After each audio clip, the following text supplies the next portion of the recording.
दोस्तों नमस्कार, मेरा नाम है बबलू और आप अभी देख रहे हैं आपका अपना पसंदीदा यूट्यूब चैनल जिसका नाम है बबलू की बगिया।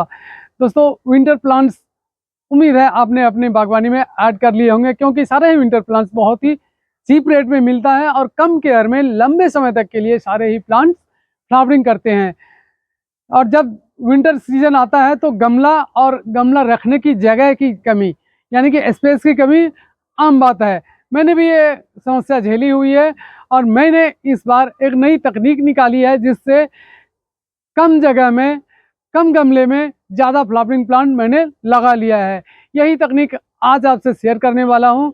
मैंने कैसे कम जगह में ज़्यादा से ज़्यादा फ्लावरिंग प्लांट लगा रखे हैं और वेस्ट मटेरियल का कैसे इस्तेमाल किया है, ताकि आपके पास भी यदि गमले की शॉर्टेज हो तो इस हिसाब से इस वीडियो को देखने के बाद आप ये चीज़ अपने बागवानी में अप्लाई करें और आप भी ढेर सारे प्लांट्स अपनी बागवानी में लगा सकें बगैर गमले के, बगैर एक्स्ट्रा स्पेस के। तो चलिए देर किस बात की, करते हैं इस वीडियो की शुरुआत और दिखाते हैं कि मैंने कैसे ये सब मैनेज किया हुआ है। दोस्तों लगभग सारे ही विंटर प्लांट को मैंने वेस्ट मटेरियल में लगाया हुआ है और ये वेस्ट मटेरियल हो सकता है, ये देखिए राशन में जो चावल के कट्टे आते हैं उस कट्टे में मैंने लगाया हुआ है ये गुलदावरी। और इस गुलदावरी को मैंने पिछले साल खरीदा था, 20 रुपये का एक प्लांट खरीदा था और उसी एक प्लांट से कम 30 से 35 प्लांट मैंने इस साल कटिंग से तैयार कर लिए हैं। और ये सारे ही प्लांट अभी मैं आपसे शेयर करने वाला हूँ। ये पहला प्लांट जो आप देख रहे हैं ये चावल के कट्टे में लगे हुए हैं। जो राशन लाते हैं हम लोग हर एक महीने, उसमें राशन के साथ एक कट्टा आता है, उसी कट्टे को मैंने इस्तेमाल किया है। सबसे बड़ी बात, इसमें यदि आप ड्रेनेज होल नहीं भी करेंगे तो पानी इससे रिस के बाहर निकल जाता है।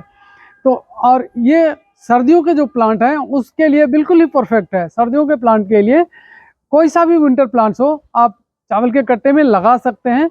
गर्मी के प्लांट भले ही इसमें थोड़ा सा दिक्कत करे क्योंकि सॉइल गर्म हो जाता है, लेकिन सर्दी के सीजन के जो भी प्लांट हैं वो सब इसमें आप लगा सकते हैं। सर्दी में बहुत बढ़िया ये ग्रोथ करेगा, जस्ट लाइक अ ग्रो बैग।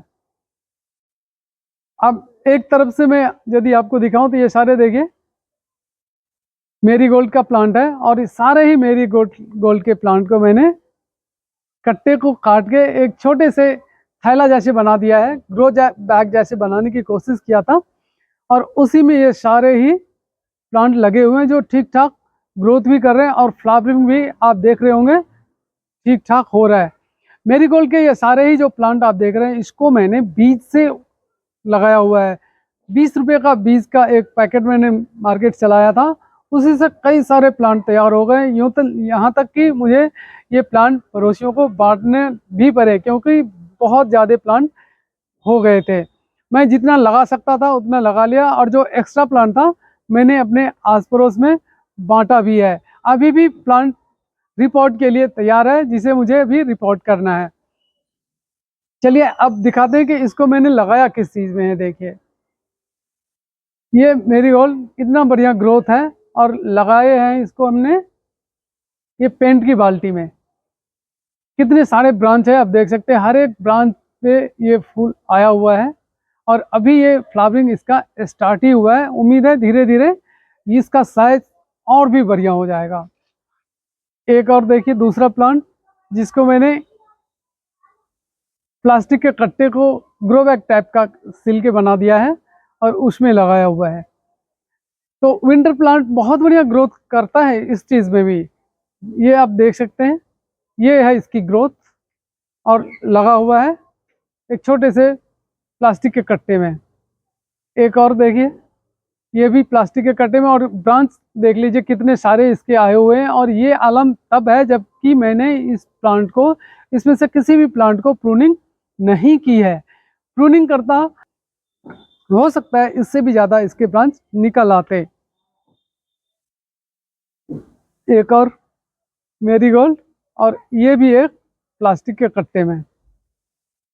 तो प्लास्टिक के कट्टे को इस तरह से सिल के आप ग्रो बैग बना सकते हैं और विंटर प्लांट तो इसमें बहुत बढ़िया ग्रोथ करेगा ही करेगा, क्योंकि विंटर प्लांट में, विंटर सीजन में धूप की जो तेज़ी होती है वो कम होती है, धूप नरम होता है और मीठी धूप में ये कट्टा कभी ख़राब नहीं होता।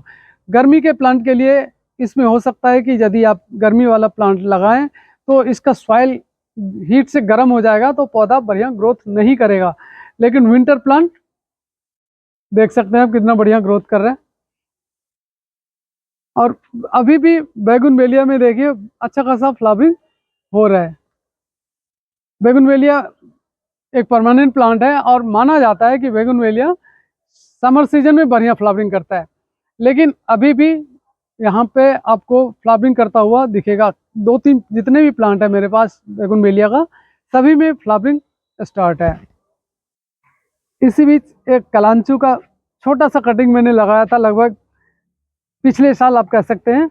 और उस छोटे से कलांचू के कटिंग से देखिए पूरा पौधा तैयार हो गया है और कितना बढ़िया ये ग्रोथ कर रहा है। फ्लावरिंग भी इसमें आने लग गया है।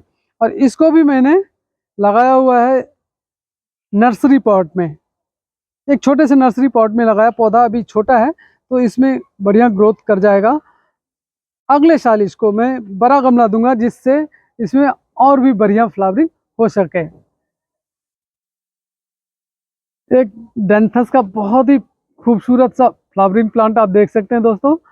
इसको मैंने लगाया हुआ है, जो वाटर जग है टूट गया था उसी को मैंने फेंकने के बजाय इसमें लगा दिया।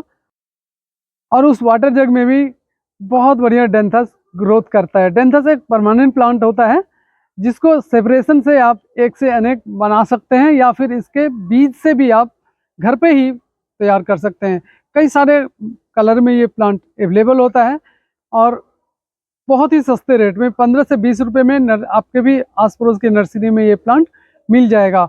एक कलर का प्लांट यदि आप एक बार ले आते हैं तो मैं तो यही सजेस्ट करूंगा कि सेम कलर का दूसरा प्लांट आप ना लाएं, क्योंकि उसी को डिवाइड करके आप एक से अनेक बना सकते हैं। मैंने बनाया भी है। एक तरफ से यदि मैं दिखाऊं आपको तो किसी भी चीज़ को मैंने छोड़ा नहीं है।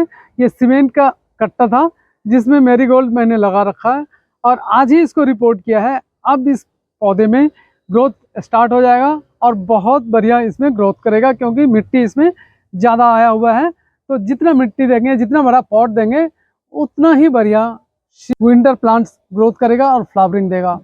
एक कॉक्सकम का पौधा आप देख सकते हैं जिसे प्लास्टिक के डब्बे को मैंने काट के उसमें लगाया हुआ है और ये भी देखिए कितना बढ़िया फ्लावरिंग करता है। कॉक्सकम अपने आप उगने वाला प्लांट है। अपने आप से मेरा मतलब है कि ये वाला हिस्सा जो आप देख रहे हैं इसमें बीज स्टोर होता है और यही बीज झड़ के अपने आप दूसरे तीसरे गमले में गिरते रहते हैं। उससे अगले सीजन अपने आप पौधा तैयार होता रहता है। और इसको मैंने लगाया हुआ है देखिए प्लास्टिक के पॉट में। एक नर्सरी पॉट में मैंने लगाया हुआ है देखिए साल्विया का प्लांट। ज़्यादा कलर वेराइटी अवेलेबल नहीं होता है, 1 या 2 कलर ही अवेलेबल होता है और ये वाला कलर बहुत ज़्यादा कॉमन है क्योंकि इसका कलर बहुत अच्छा होता है और ज़्यादातर इसी कलर के साल्विया के प्लांट नर्सरी में बिकते भी हैं। अब ये देख लीजिए कितना खूबसूरत येलो वेराइटी है। गुलदावरी की ये वेराइटी देख लीजिए कितना खूबसूरत गुच्छे में फ्लावरिंग आया हुआ है। येलो वेराइटी है ये और ये भी मैंने कटिंग से ही तैयार किया है। और अब मैं दिखा रहा हूँ कि इस प्लांट को मैंने लगाया किस में है। ये देखिए पोली बैग, जो राशन से पोली बैग आता है उसको भी मैंने फेंका नहीं है, संभाल के रखा क्योंकि मुझे पता था विंटर में इसमें मैं पौधा लगा सकता हूँ और बढ़िया रिजल्ट ले सकता हूँ। तो ये येलो प्लांट भी मैंने कटिंग से ही ग्रो किया है और पॉली बैग में मैंने लगा रखा है। एक और गुलाबरी का रेड वेराइटी जिसे मैंने कटिंग से तैयार किया है और इस वेराइटी को मैंने लगाया हुआ है दोस्तों प्लास्टिक के चावल वाले कट्टे में। तो ज़्यादातर जो प्लांट है मेरे पास, ज़्यादातर जो मेरे पास अभी विंटर प्लांट है उसको मैंने वेस्ट मटेरियल में ही लगाया हुआ है। एक और देखिए येलो वेराइटी गुलदावरी का, और इसको भी मैंने एक थैला में लगाया हुआ है। थैला का हैंडल आपको दिख रहा होगा। ग्रोथ देख लीजिए कितना बढ़िया हो रखा है, कितना बढ़िया फ्लावरिंग इसमें हो रखा है गुलदावरी का। कहने को तो गुलदावरी एक परमानेंट प्लांट है जिसे आप 12 महीने ही संभाल के रख सकते हैं, लेकिन फ्लावरिंग इसमें केवल और केवल विंटर सीजन में ही होता है। कई सारे कलर, कई सारे वेराइटी इसके पाए जाते हैं। कुछ लेट वेराइटी होता है तो कुछ अर्ली वेराइटी होता है। इस अभी जो मैं आपको दिखा रहा हूँ इसको आप अर्ली वेराइटी कह सकते हैं, क्योंकि इसमें विंटर स्टार्ट होते ही फ्लावरिंग हो गया है। और एक बार यदि ये फ्लावरिंग हो जाता है तो काफ़ी लंबे समय तक इसमें फ्लावरिंग टिका रहता है। गुलदावरी का एक और प्लांट जिसे मैंने देखिए ब्लैक पॉली बैग में मिला है, यानी कि कहने का मतलब कुछ भी यदि मेरे पास अवेलेबल हो जाता है, चाहे वो कट्टा हो, पॉली बैग हो, थैला हो जो बेकार पड़ा है घर में, तो उसको मैं संभाल के विंटर सीजन के लिए ज़रूर रखता हूँ। क्योंकि मुझे पता होता है कि विंटर सीजन में मैं ढेर सारे प्लांट खुद ही तैयार कर पाता हूँ, और ये सारे ही प्लांट जो हैं इस वेस्ट मटेरियल में मैं लगा सकता हूँ और बढ़िया रिजल्ट ले सकता हूँ। एक और पॉली बैग में देख लीजिए गुलदावरी का प्लांट, ये वाले मैंने छोटे से कट्टे को काट के जो ग्रो बैग टाइप का बनाया उसमें लगाया हुआ है। और ये सारे जितने भी आप देख रहे हैं प्लांट, सभी को मैंने कटिंग से तैयार किया है। जैसे ही ऑफ सीजन होता है मैं इसको संभाल के साइड में रख लेता हूँ, उखेड़ के फेंकता नहीं हूँ, और इसी प्लांट को मैं सीजन आने पे छोटे छोटे ब्रांच में कटिंग कर लेता हूँ और उसी से सारे पौधे तैयार कर लेता हूँ। देख सकते हैं आप, एक तरफ जहाँ पे इसमें फ्लावरिंग हो भी रही है, दूसरे तरफ कितने सारे बर्ड्स इसमें आए हुए हैं। गुलदावरी के साथ ही कुछ मैरीगोल्ड के भी ऐसे प्लांट हैं जो मैंने वेस्ट मटेरियल में लगाया हुआ है। ये सारे ही वेस्ट मटेरियल में लगा हुआ प्लांट आपको अभी दिख रहा होगा।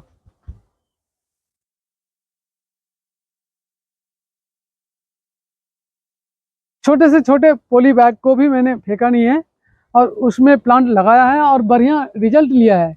यदि आप देख सकें तो ये देखिए वॉशिंग पाउडर का एक रैपर, और उस रैपर में भी अच्छा खासा फ्लावरिंग हो रहा है। जिस हिसाब का साइज है उस हिसाब से आप इस प्लांट को सही मान सकते हैं कि ठीक ठाक ग्रोथ हो गया है इस छोटे से पॉली बैग के अंदर भी। एक और गुलदावरी और लगा हुआ है पॉली बैग में। तो इन सब चीज़ को यदि आपने अभी तक फेंकते आए हैं तो फेंकना मत बंद कर दीजिए। और इसमें बहुत बढ़िया ये ग्रो बैग का काम करता है, खास करके विंटर सीजन में। तो इसमें आप विंटर प्लांट आसानी से लगा सकते हैं।